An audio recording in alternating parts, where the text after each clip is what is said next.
initiatives because we are very dedicated to, how should I say, support local film community in Rijeka. And last year we opened new venue. This is Children's House. This is very unique project, I think.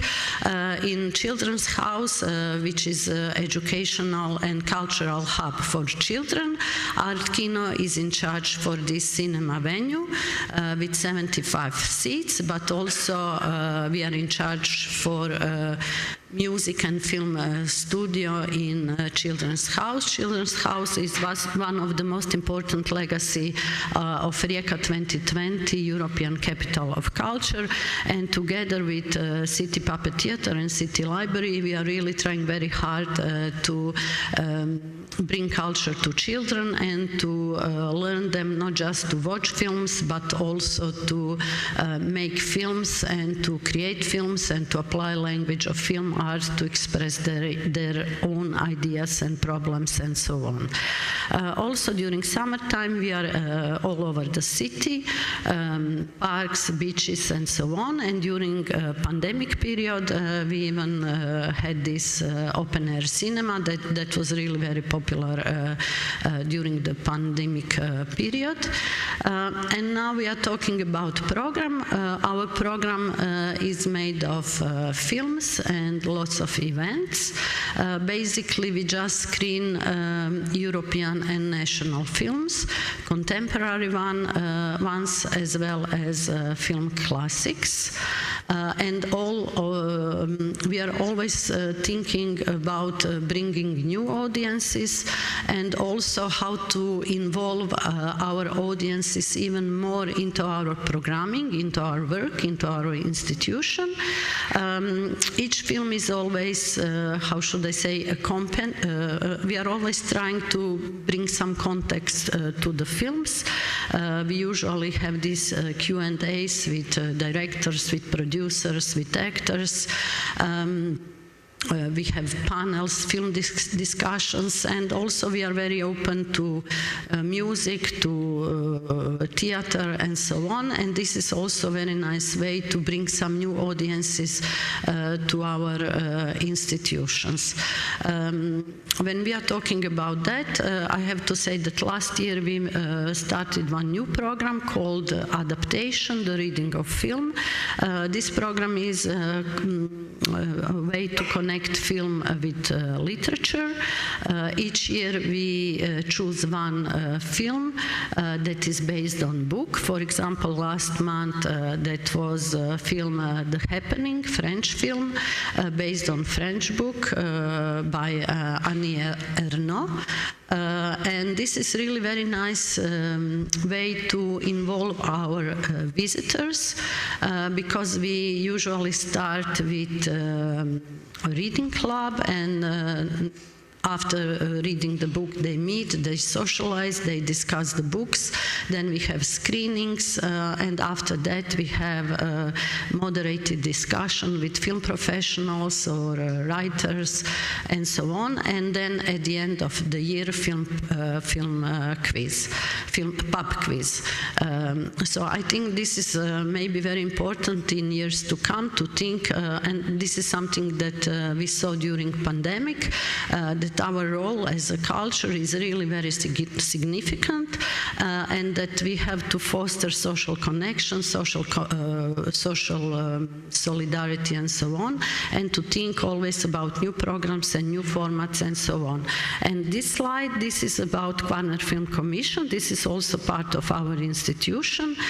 This is a local film office because Croatia is very popular among film professionals for film shooting, for filming, and for us this is a great way to even make better connection with film professionals. This is School in Cinema, also very important program for us. In this year we expect around 10,000 pupils to come to Art-Kino and Children's House in the mornings and to watch European and Croatian films. Thanks to Collaborate to Innovate, this year we made a joint catalog with cinema in Split and Dubrovnik, and also teaching materials. And the last slide, this slide also connected to collaborate to innovate. This is our open air screening at the student campus in this June. This is also a way of attracting new audiences because younger generations really want to feel more involved. They want more interactive programs, so we gave them opportunity to choose film, to market films, to organize events, to bring DJ and so on. And this is inspiration for our logo. Luis Buñuel, the dog of Andalusia. And is this 6-7 minutes? Or? That's fine. You can finish what you're saying. Yeah. Okay, so as you can see, we have lots of events, lots of programs, and we are always thinking how to bring new audiences, how to become even better, even, how should I say, a stronger meeting point for our community. Thank you. Thanks, Baba.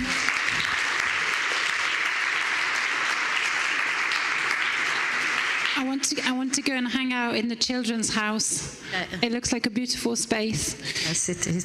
Thank you so much.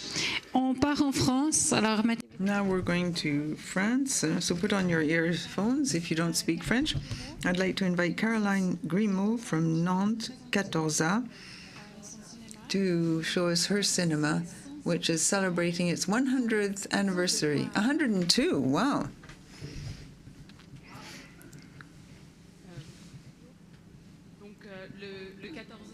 Katorza is a movie theater with 6 screens located in the center of Nantes. Nantes is in the west of France, somewhere between Brittany and the Château de la Loire.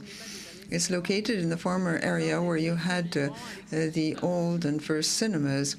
We just have a 12-room Gaumont theater that's left from that time. It's been around for 102 years. It's inherited a wonderful history. The idea is to be here still 100 years from now. The name is strange, but it's thanks to Salomon Katorza. Salomon Katorza arrived from Tunisia in France in 1878. He bought a cinema projector from Georges Méliès, and he set up a traveling cinema that went from city to city before putting down roots in Nantes. On the 4th June 1920, he inaugurated a cinema which he called the Katorza. The Katorza has an amazing history. We decided with my assistant to tell the story in a book. It was bombed in 1943, rebuilt in 1951 by the former secretary, who became a director in the 30s, Annie Nouaille. Thanks to her, Katorza was the first movie theater outside Paris to show CinemaScope movies. It reached an agreement with Jack Warner from Warner. Before Nouaille gave over the room to some children of her friends, Georges Pinault, at the age of 29, became the director.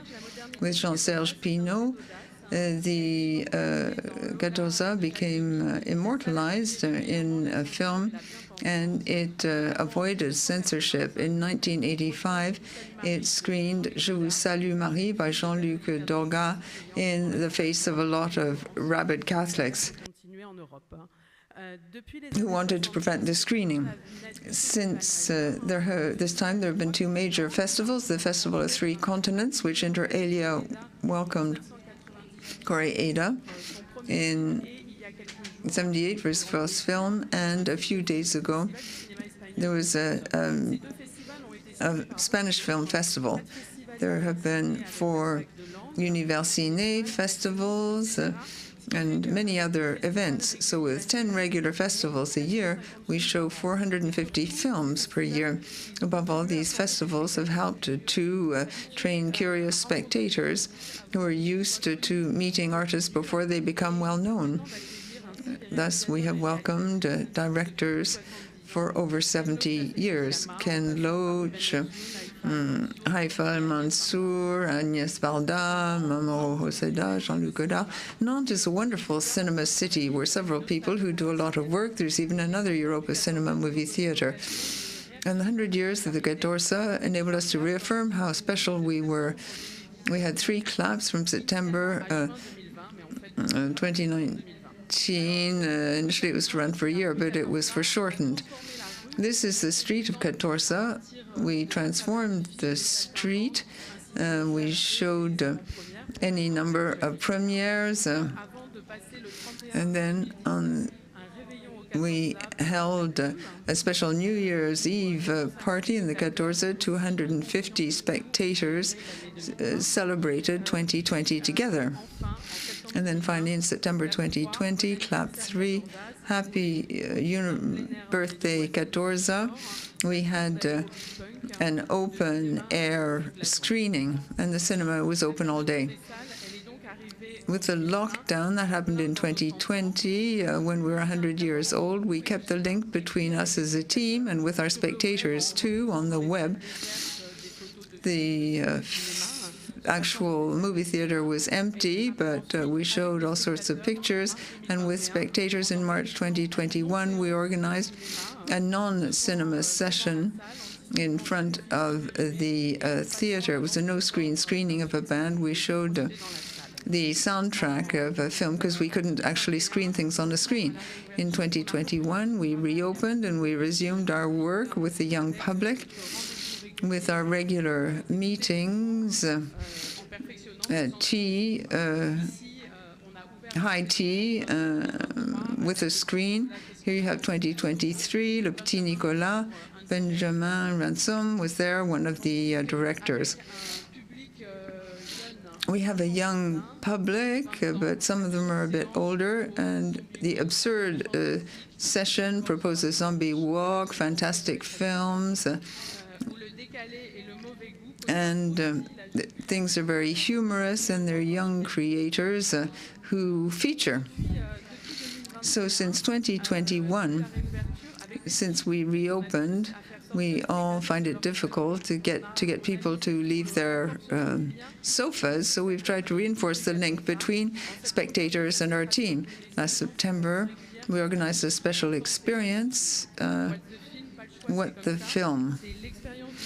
This is a special, extreme experience on the 18th September at 6 p.m.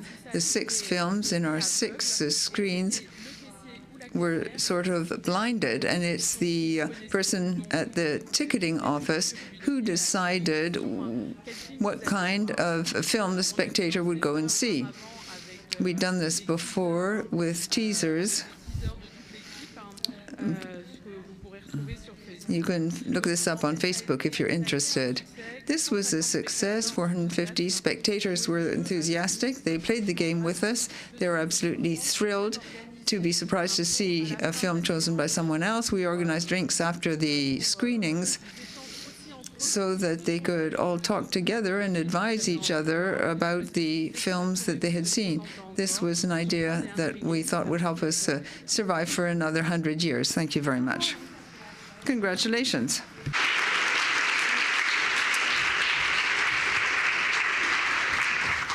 And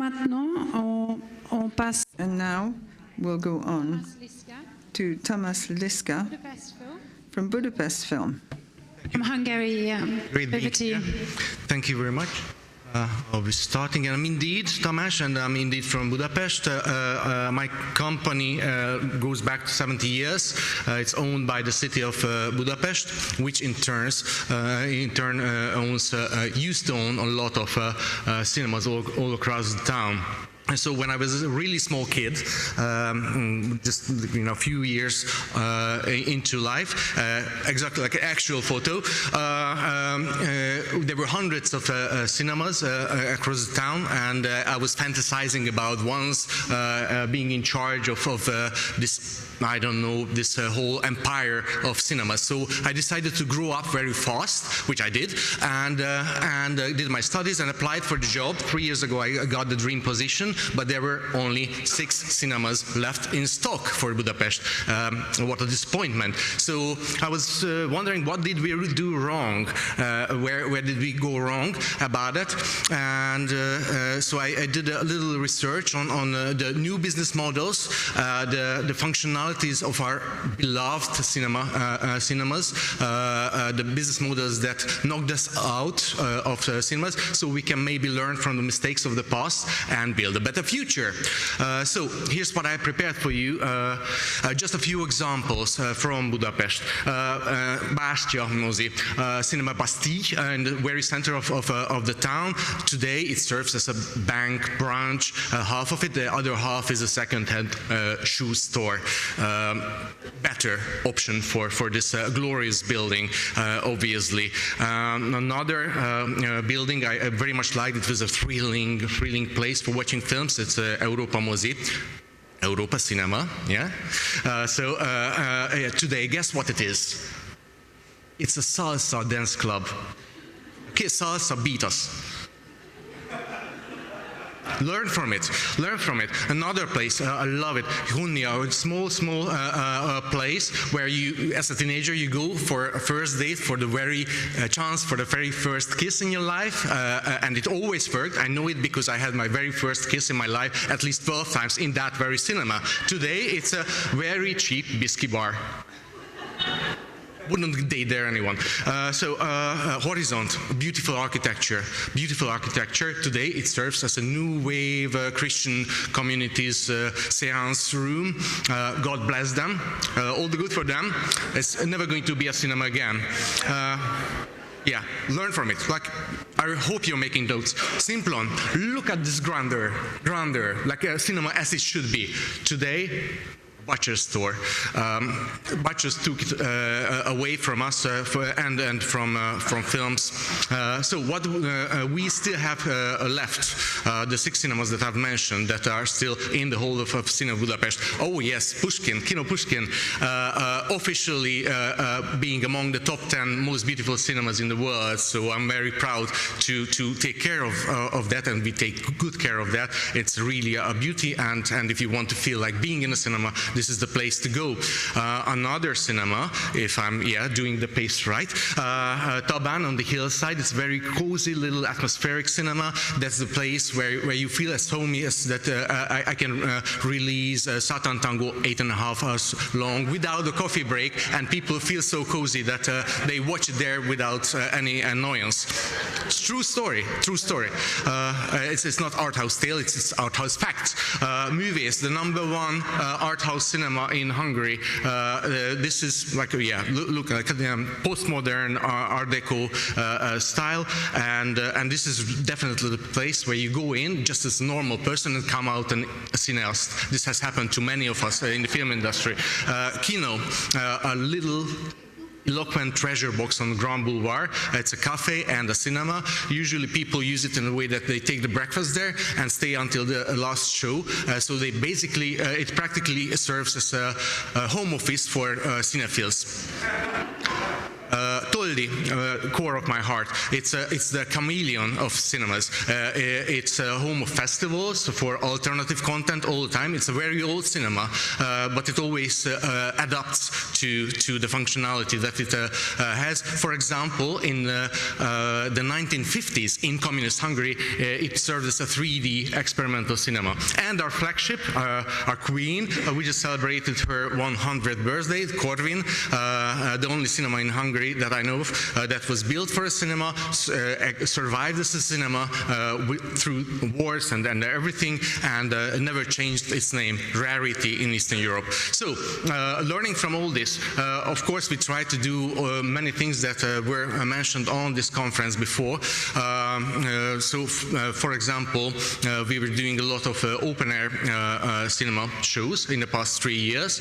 As I mentioned, my direct boss is the mayor of Budapest, so it's very easy for me to use and the entire city of 2 million people as a cinematic playground. So we have pop-up cinemas all over Budapest, and now it's so successful that it's practically public service, just like water or decorative lights.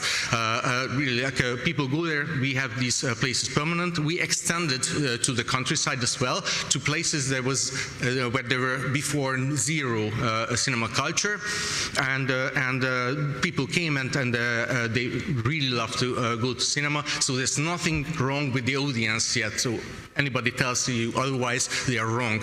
Audience is there. You just have to go up for them. And yeah, we have hot springs in Budapest. You remember? So we teamed up with this company, also owned by Budapest. So if you come to Budapest on a Tuesday evening in the summertime, we have extended hours for the thermal baths, and we turn them into cinemas. Conclusion. Just learn the Budapest recipe. Tear off the roof of your cinema, fill it up with hot water, rent a bank machine, just to be on the safe side, and hire a priest to preserve the rituality of cinema going, and keep some fresh meat. And that all together would guarantee the future of the prosperity of your cinema.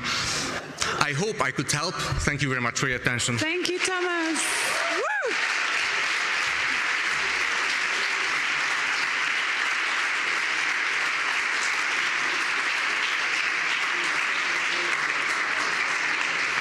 I feel like a trip to Budapest is the right thing to do now. Thank you for giving us such a rich presentation. Not just one cinema. Next up, we're going to Napoli with the fabulous Gerardo De Vivo from Modernissimo and one of his colleagues. Great, Alessandro. Alessandro Cardone. Welcome. Ciao a tutti. Ok, allora il Modernissimo.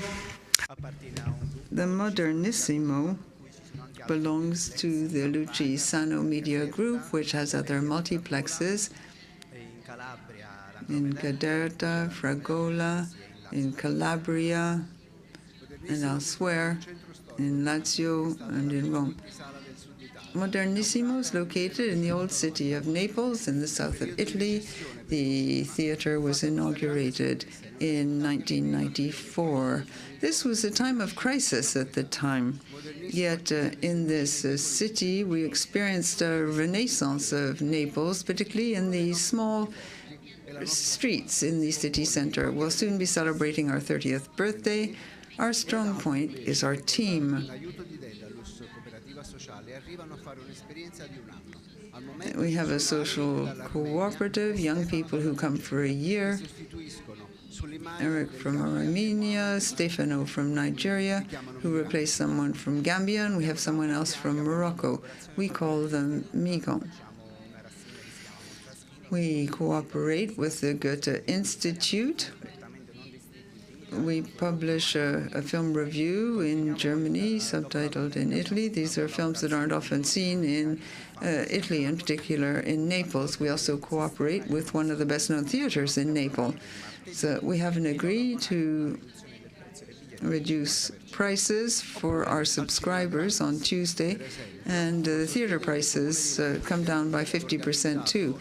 Or you can go to the cinema free of charge.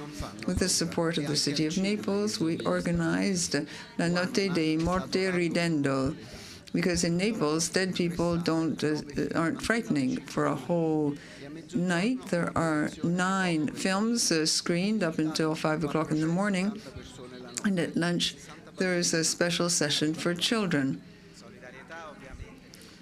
We have 400 people who attend at night and 60 children at midday.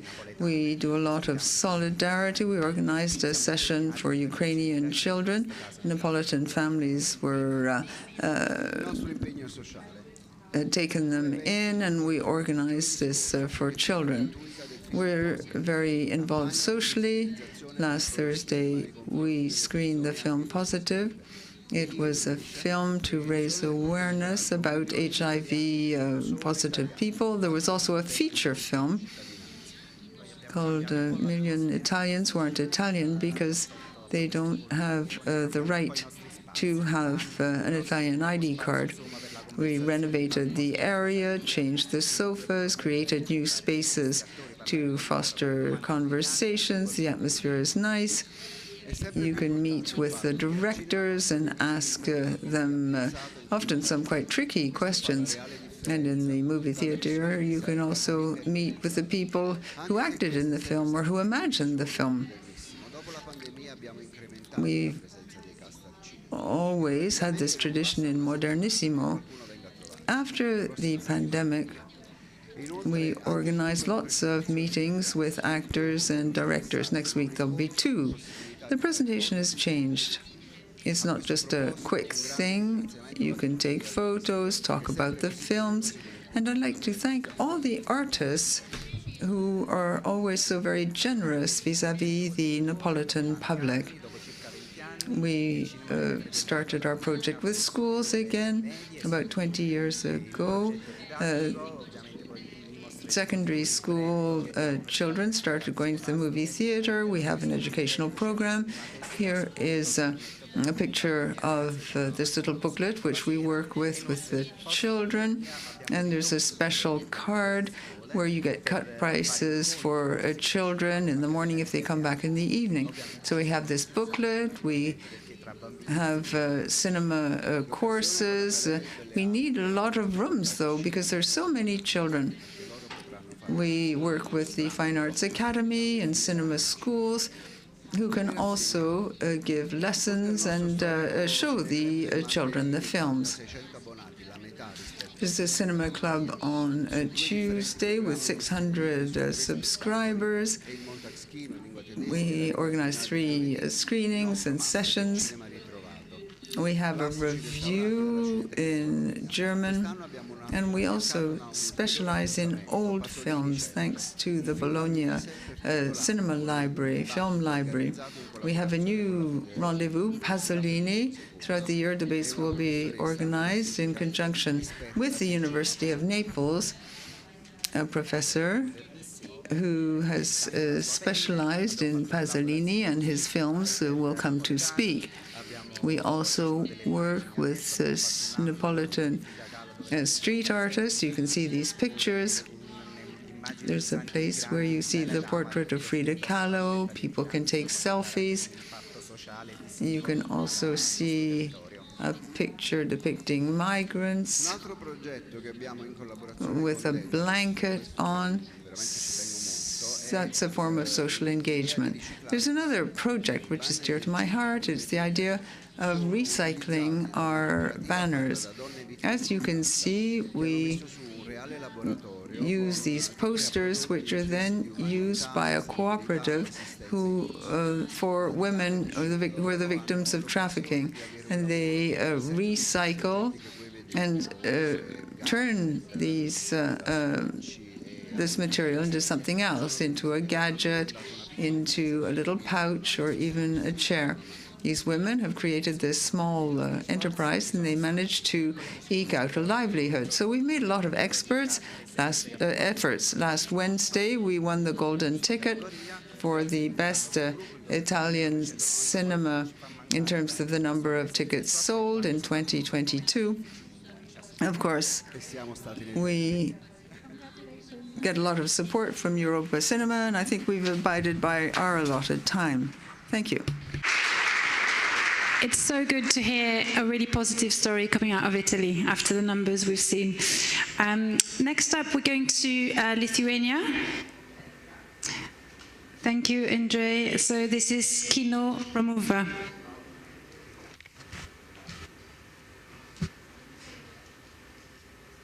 Hello, everyone. Romuva Cinema Center is a movie theater established in the heart of Kaunas city, which has been nurturing the tradition of showing high-quality artistic films for many years. The central street of the city Kaunas, Liberty Avenue, was called the Cinema Boulevard during the interwar period. Because of the 12 cinemas operating here. One of them, Kaunas Cinema Center Romuva. It opened its doors in 1940, April 8. The most spacious and original, like in Paris. That's how modernity of 687-seat cinema was described after the opening. Becoming a pioneer of new quality cinemas between the wars, Romuva has lived through many different periods. In 2015, the building was awarded the European Heritage Label, and currently it is one of the symbols of modernist architecture in Kaunas, claiming to be included into the UNESCO World Heritage List. In 2016, the cinema was closed for reconstruction, which was planned to be implemented in 8 months. 8 months extended a bit to 5.5 years. During the reconstruction, the entire building was renovated. A spacious stage suitable for dance, theater, music performances, and conferences was installed in the Great Hall. There were installed 215 seats, new sound and lighting equipment, dressing rooms behind the scenes. A completely new chamber hall was equipped with 45 seats and the possibility of transformation. Romuva, which has encouraged many people in Kaunas to fall in love with cinema, is currently the oldest cinema in Lithuania, and it is the only one Arthouse cinema in Kaunas. After the reconstruction, Romuva cinema opened this year on April 22nd. The vision of Romuva activities is to create a modern cinema brand and content recognizable in Lithuania and Europe, which would popularize European Arthouse cinema, would increase cinema literacy, thus bringing together a loyal cinema community.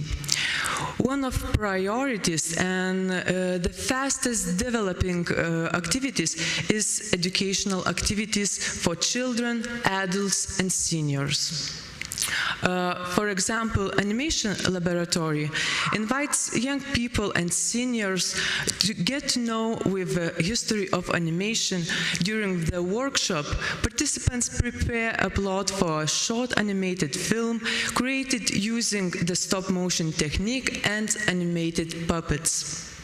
Cinema illusion is another education with optical toys, during which students can learn the early history of animation, ancient devices that create the illusion of movement, and draw animation strips themselves and watch the characters come to life. Short film making workshops, educational and entertainment activities with the green screen, VR, various meetings with filmmakers, and cinema therapy sessions are also organized in our cinema. Various challenges force us to adapt and find new ways to operate, nurture film culture, and attract viewers. The post-pandemic period is one of them. We noticed that standard screenings of a film did not attract so many people, so together with the screening of a film, we started organizing events such as the presentation of Sakartveli culture, when we collaborated with a Georgian restaurant, and the audience had opportunity to get to know the food, songs, and national costumes. Also Chocolate Day, where the audience had an educational chocolate tasting before the movie. We celebrate real festives and invented ones when we supplement our movie screenings with art exhibitions, wine tastings, food, and various musical performances. Therefore, Midsummer's Day or St. John's Day, the audience weaves flower wreaths together with a florist, because we had such a tradition in Lithuania. And during the presentation of the movie Cave, we invited the Speleologists Club, whose members climbed the tower of our building and told about the most memorable cave explorations. Kaunas Cinema Center Romuva hosts exclusive premieres, about 10 film festivals per year, various events, exhibitions, an original educational program is created for children, youth of various ages, national and international projects are carried out. Our team aims to make Romuva a bold, open and cozy space for both experienced film enthusiasts and new viewers. I was fast. Fabulous, you did brilliantly. Thank you.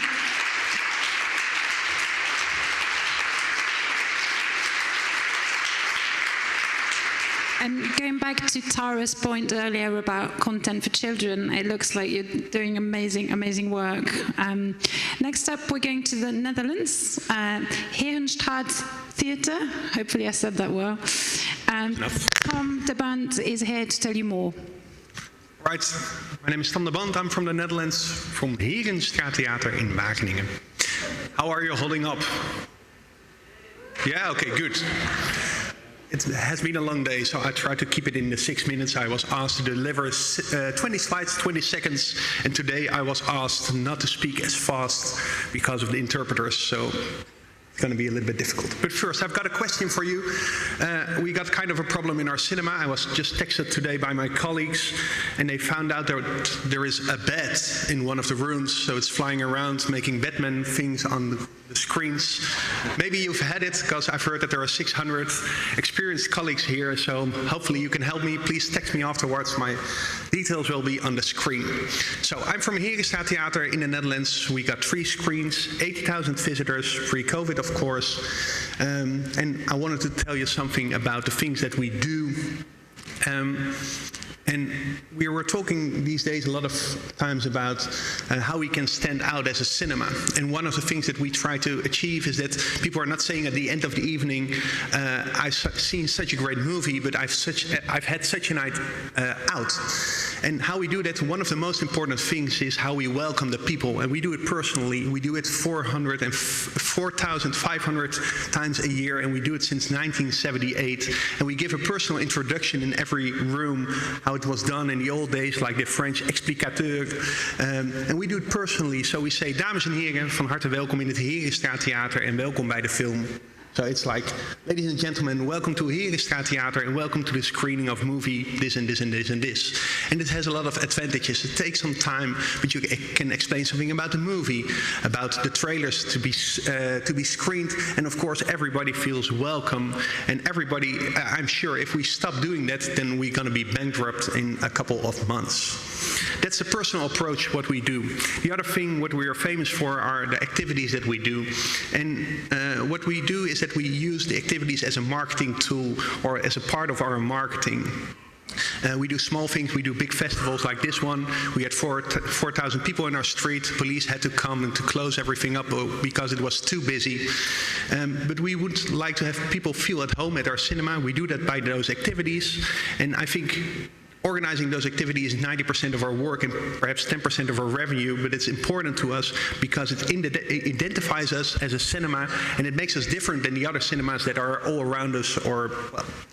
And this is one of my favorite examples. It's called Cine Science, and we are located in a university town here. You can see it.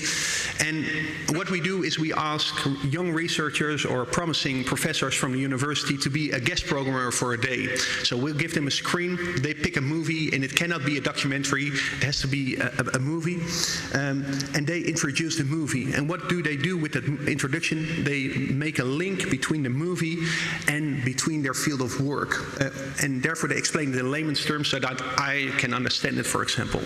And the fun thing is that we have a room full of students at that moment, full of very bright students, and they come to see for science, but they also see a movie, and of course we hope that they are coming back to us on a later moment. Are we still there? Yeah? Okay, good. the activities, and we organize a lot of activities, and we feel that we are too small at this moment. We only have 3 screens. We have a limited space of our foyer, of our restaurant. We also had to go outside, for example, last year. And the idea is that we are expanding, and we are going to a new venue, and we try to design the venue, the cinema of 2035. That's our aim. And how do we do that? To buy a building that's going to be 100 years in 2035, and it's going to be on the next slide. And this is the aula of the University of Wageningen. So all the people who graduated there or promoted, they did it in that building. So it has a very good attachment with the Society of Wageningen. And we are going to transfer that room into a room, well, more or less like this, with a big stage where you can organize all kinds of activities. Of course, live events, we're going to stream them there. We're going to do poetry slam. We're going to have discussions, debates, or perhaps Arthouse tales. If you would like to visit us, you're always welcome to do Arthouse tales. I'm not sure if I can recommend it. And what we're going to do in that building, there are 400 seats now. It's more or less the same size as this hall, and we're going to reduce it to 130 seats. We go for the luxury, as you saw in one of the first slides. So we have really beautiful sofas. So it's going to feel intimate. It's going to feel cozy with a nice restaurant, with good wines, with good beers. Here they are. Anybody a question? I got some time over. No question? Do we have any questions? No, I mean, you're brave. Maybe a solution for the bed? I like the yellow. Yeah, that's to be tested, and we got the prototype in a couple of weeks, so I can send you a picture if you'd like to. Well, everybody, many thanks, and have a nice stay in Paris. Thank you. Thank you, Tamás. And last but not least, we welcome to the stage Valentina Bender, who's taking us to Sweden to her stunning cinema, Ruwaris Biografen. Yes. I tried. It's okay, thank you. Hi, my name is Valentina Bender. I'm the artistic director of Ruwaris Biografen. It's in Stockholm, in the south of Stockholm, in a suburb called Skärholmen. So, yeah, good effort. We're a non-profit municipality-owned cinema. We have a single screen, 140 seats. We have 5 to 8 screenings a week, of which 2 are school screenings. We have a 4K projector, 8 meter wide screen, and we share the screening room with our theater stage. We screen Saturday to Monday evening, and then the theater has it on Tuesday to Saturday afternoon. We're part of a culture house, so we have 3 stages for theater, one of which is the cinema. 3 to 4 theater productions every year since 2010. Our newest part is our media lab that opened in 2020. So the media lab, we have a music studio and we do filmmaking courses. So depending on who is at our door, we adapt anything that they can do. They can learn editing programs, they can practice singing with coaches, they can borrow computers and cameras or any kind of technology that we have. So we always try to adapt to whoever is there, we got what you need, or try to get it for next time. We also have creative spaces, like a library and a large foyer for events and workshops. Here, for example, we have 2 actors in the corner by the yellow wall. They're dressed as detectives and they're doing a mystery film quiz after a family screening. So what's unique about us is that we are a culture house, and the theater stage and the cinema, we are all for children and youth. So our audience is 5 to 19 years old, always. Everything we do is for them, but everyone is also welcome. So the first key of organization is the children's perspective and child's perspective. Here's a picture from 1980. This is our mothership in the center of Stockholm, the Stockholm Culture House. Children are having a drawing session, and grown-up cannot join. He was on the other side of the window, if you saw that. So So being a cinema with a culture house attached to it opens up a lot of possibilities in terms of resources. Here is our all-in-one technician, a tribute creator, constructionist, projectionist, having a carpentry session with our visitors between film screenings. Sometimes, of course, this is also challenging in terms of planning, that we share everything, but it can also be quite magical. Like here is Sand from an ongoing theater production, and it's a school screening of Chaplin's The Kid and a psychedelic piano players like playing psychedelic tunes to 5-year-old kindergarten at the school screening. So this combination can also be something special. And this is our pop-up listening lounge. It's for synchronized or not synchronized listening. So you can sit back and listen to like a radio theater, for example, that we did in collaborations with the Swedish National Radio, or a documentary that like we did with a documentary film festival, for example, like a radio documentary. Our second key is availability, so that everyone should always feel welcome. Our approach is that every time we organize something, we have at least one person who's never been here before. So the first meeting is also always crucial to be familiar. Our admission is subsidized to 5 to 6 euros approximately for public screenings and 2 euros for school screenings. Sometimes we have no admissions. We don't sell anything. Popcorn is always included in the price. So we see this encourages young audiences and large families to come. We're located in Skärholmen, as I said, suburb. It has 39,000 inhabitants, the largest shopping mall in this part of town. And the people live here, they speak like 98 different languages. And the ticket price is very important here, so this is why I'm stressing this, and especially for children. When the cinema opened, our first year was focused on collaborating with the local youth organization. We welcome and encourage them to organize things. They invited inspirational speakers. They were really trying to make their peers vote in the upcoming election in 2018, the national election. So they made debates, stand-up, dance battles, poetry nights, short film screenings to encourage them to be active and to vote. Film festivals have always been a great part of our cinema. We invite them to screen films from all over the world, of course, and this gives the locals an opportunity to see them instead of traveling into the city. And the festivals can reach new audiences as well. Our third key is to make it possible for children and youth to experience something that they didn't know that they could like or that existed. Here is a director, Ahmed Abdullahi, having a talk with a high school class after his film. It was a short film, and it was the first time this class saw a short film. And they really liked it. So we try to talk, interact, and observe the audience always, find out everything that we can that they need and like without trying to be creepy. But we need to get better, always, and this is by listening to them. So, for example, we're developing our foyer to make it more interactive and comfortable for different activities and age groups. This is a picture from our mothership. This is not in our house, but this is from a library that is purely for 10 to 13 years olds. No adults are allowed, so like, what could this mean for a cinema? This kind of things are we thinking about. So to finish, this is a picture of one of my favorite events that we have every year.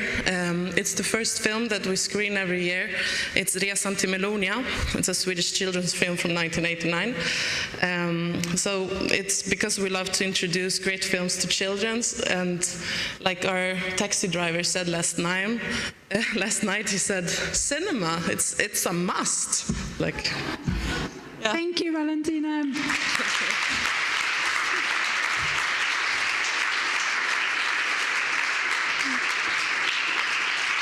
Great to end on such a high. Thank you for that. Some beautiful pictures. Next up is drinks, just around the corner. I just wanted to thank our friends in the US, the Arthouse Convergence, for letting us use this wonderful format for our conference. So thank you, and thank you for your attention. Enjoy the drinks.